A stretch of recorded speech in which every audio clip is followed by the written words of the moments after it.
Менә җәмәгать бу халыкка файдалы берәр нинди бина, берәр нинди йорт салыр өчен, төзер өчен эш шарт бар, эш әйберне үтәргә кирәк. Әгәр дә без халыкка, кешегә файдалы әйбер төзәргә телибез икән, эш шартны үтәргә кирәк. Беренче шарты, шушы бинаны төзәячәк кеше, бу бина минем бөтен кешеләргә уңайлы, бөтен кешеләр шушы бөтен кешеләргә шушы бинага керә алсын, файдалансын дип, бу иң беренче бик яхшы, бик уңайлы җир сайларга тиеш. Әллә кайларда түгел, еракта да түгел, бөтен яктан һәрбер кеше шушы бинага кереп файдалансын дип, иң беренче җир сайларга кирәк. Әгәр дә ул бакча ясыйм дисә, ул сайларга тиеш шундый җирне, шушы җирдә кояш бик теге җилдә булмасын, бик теге караңгы да төшмәсен, менә шундый җир сайларга тиеш.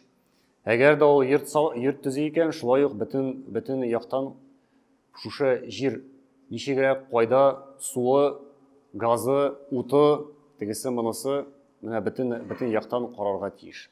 Ягъни иң беренче адым ул яхшы урын сайлау. Яхшы урынны сайлагач, бу кеше үзенең хыялын, үзенең ниятен тормышка ашырыр өчен ул шушы бинаны яхшы иттереп, бөтен яктан бик теге югары да булмасын, кыш көне бик салкын булмасын, суык булмасын, якты, ул үзенең теләгән хыялын җиткерә архитекторларга, һәм шушы архитекторлар аның теләкләрен тыңлап, аңа төрле проектлар китерәләр. Менә шулай булыр, тегеләй булыр, 2 катлы булыр, менә моннан керәсең, менә моннан чыгасың, менә монда тәрәзәсе булыр. Менә шушы архитекторлар бөтен яктан карап, кайда җил, кайда кояш чыга, кайда су ага, кайда күрше, бөтен яктан карап, алар проект план төзиләр һәм аны заказчикка тапшыралар. Монысы икенче шарты, беренчесе әйттек җир, икенчесе ул да булса архитектор, һәм өченчесе шушы бинаны бөтен яктан файдалы кешеләргә архитектордан җир сайлагач, архитектордан, дизайнердан менә шушы проектның үзенең кулына алгач, бу кеше акчасын җыеп, уже төзүчеләр, командалар, бригадалар яулап инде шушы проектның төзи башлыйлар. Шул өченче адым, ягъни өченче шарт ул да булса, шул төзүче, шушы төзүчеләр кулларына архитекторлар, дизайнерлар ясаган әйберне тотып, бер кая да кырыйга чыкмыйча, үзләренчә булай моны калдырабыз. Монда 5 капчык урынына 3 капчык та ярый. Монда 4 агач урынына берендә куйсам була. 5 болты урынына берендә кыстырып, берендә куйса, ничего бернәрсә булмый аңа. Монда җил бик көчле түгел, берендә куйсак, берендә куярбыз.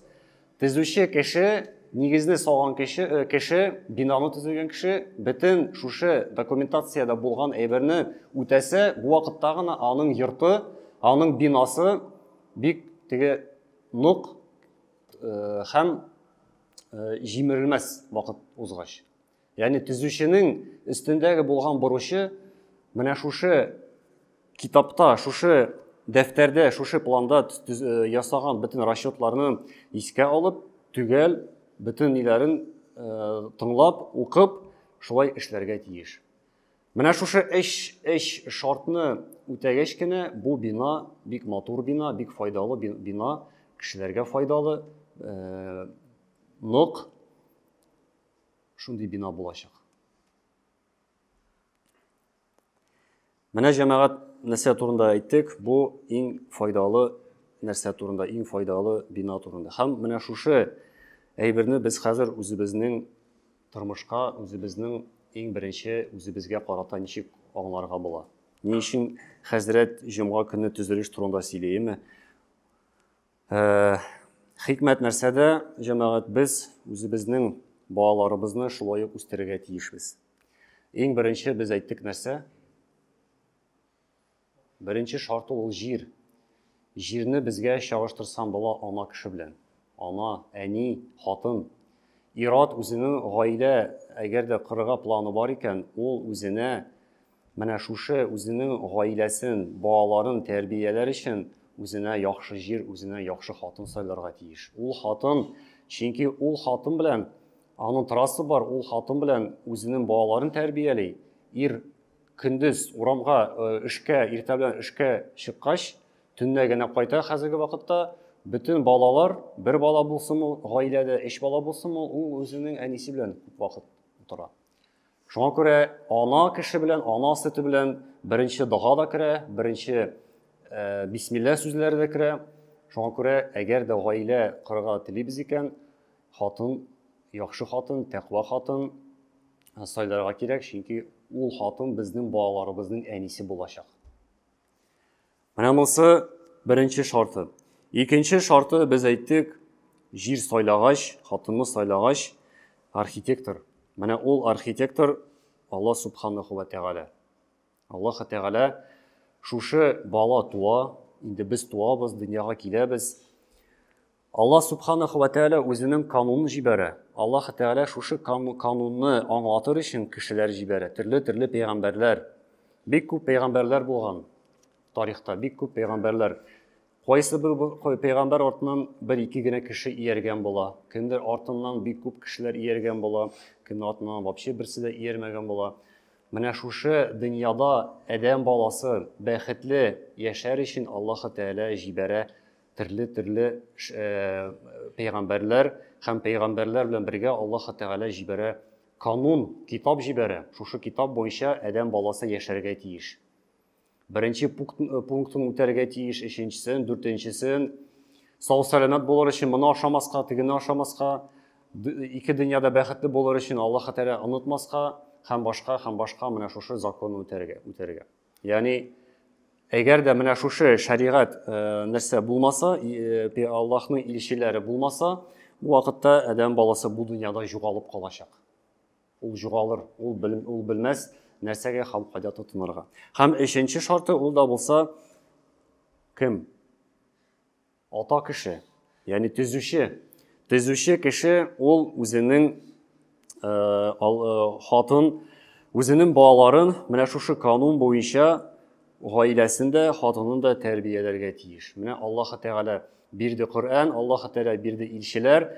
Ата кеше үзенең гаиләсенең җитәкчесе, куллухум рагин ва куллухум мас'улун ан рагиятихим, диде Расулуллаһ саллаллаһу алейхи ва саллям. Һәр кайсыгыз көтүче һәм һәр кайсыгыз үзегезнең көтүегез өчен җавап бирүче.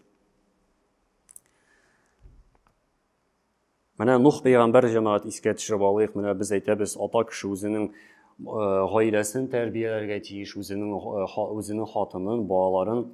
Менә Нух пәйгамбәрнең кыйссасы, Нух пәйгамбәр Аллаһ субханаху ва тәгалә әйтә, ул үзенең халкын 1000 сана илля 50, ягъни 950 ел үзенең халкын дингә чакыра. 950 ел. 1000 ел дип әйтсәм була. Үзенең халкын туры юлга чакыргач, ул башта әйтә, бисмиллаһир-рахманир-рахим, Рабби, я Раббым ди, инни дәгауту кауман лейлан ва нахаран дип әйтә. Я Раббым ди, мин үземнең кавымны төннәрен дә, көндезен дә дингә чакырдым. Мин үземнең кавымны көне буе чакырдым дип әйтсәм була. Төннә дә чакырдым, көндез дә чакырдым. Өндәдем, синең турында, ягъни сөйләдем, синең бөеклеген, синең рәхмәтең турында сөйләдем ди. Әмма аның өмете өзелгәч, ул Аллаһ Тәгаләгә дуа кыла, Аллаһ Тәгаләгә мөрәҗәгать итә, я Раббым, шушы өммәттә минем өммәтемдә бернинди дә киләчәк юк. Халык аны тыңламады. Ул өндәде, күпме чакырды. Аллаһ субханаху ва тәгалә әйтә, васнагил фульк. Аллаһ әйтә, син көймә яса. Көймә яса. Шушы көймәдә Аллаһ Тәгалә ышанган бәндәләр котылачак. Кәфирләр генә, кәфирләрдән башка. Нух пәйгамбәр киме төзегәч, ул үзенең артыннан ияргән кешеләрне шуңа чакырып, хәтта үзенең улын да чакырды. Әйтә: Бисмиллаһир-рахманир-рахим. Я бунайя иркаб. Эй улым дип әйтә. Иркаб мәгана, кил ди безгә, безнең кимәгә утыр. Иркаб мәгана ва ла такум мәгал кафирин. Хәмди күферләр белән бергә булма. Ягъни кафирләр белән булма, кафирләр арасында булма. Шушы кимәгә генә утырган кеше котылыр. Ягъни Аллаһ Тәгаләнең шәригатенә тотынган кеше генә котылачак. Берсе дә калмас. Ләкин аның улы нәрсә әйтә? Я әтием ди, мин тауга менеп качармын дип әйтте. Ләкин ул кача алмады. Аллаһ Тәгалә кафирләрне берсендә калдырмады. Шул Аллаһ Тәгаләгә ышанган бәндәләрне кимәдә исән калды. Нәрсә әйтәсем килә, мөхтәрәм газизин кардәшләр, без тырышабыз, халыкны өндибез, халыкка әйтәбез, һәр вакыт тегесен эшләгез, монысын эшләмәгез. Менә безнең үзебезнең туганнарыбызны да чакырабыз, борчылабыз.